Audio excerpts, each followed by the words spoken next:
Ողջույն, այսօր ես ձեզ կներկայացնեմ Ղազարոս Աղայանի հնարակետ ջուլհակը հեքիաթը։ Մի օր դերվիշի հագուստով մի տարունակ տղա եկավ Սպահան քաղաք, եկավ ամենամեծ հրապարակի մոտ, կանգնեց մեջտեղում մի փայտով շրջան գծեց։ Նա չէր խոսում և բոլորը ցանկանում էին նրան հարցեր տալ, բայց վախենում էին նրանից։ Շուտով լուրեր տարածվեցին և մարդիկ սկսեցին ավելի վախենալ։ Մի օր նրանցից մեկը գնաց գանգատելու թագավոր Շահ Աբբասին։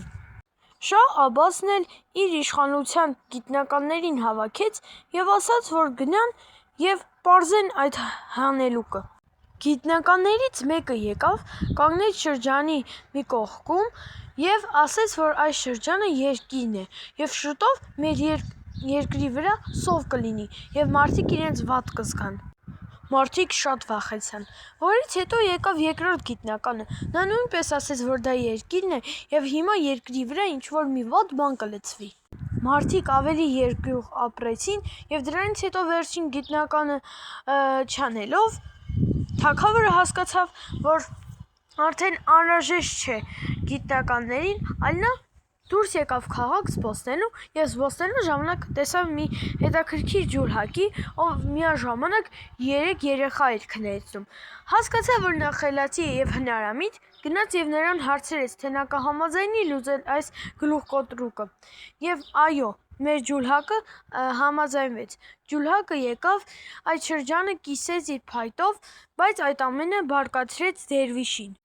Դերվիշն էլ մի գլուխ սոխ դրեց շրջանի մեջտեղում, և դա էլ նշանակում էր, որ նա բարկանում է։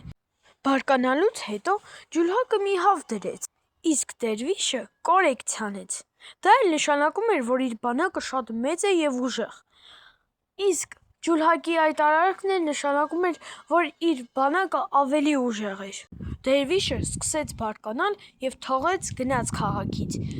Իսկ մեր շատ սիրելի Շահ Աբբաս թագավորը նրան պարգևատրեց, քանի որ նա լուծեց այդ հանելուկը։ Եվ թագավորը ջուլհակին մի լավ խոսքեր ասաց, որպեսզի նա զարգացնի իր աշխատանքը։ Այսքանն էր Ղազարոս Աղայանի հնարակետ ջուլհակը հեքիաթը։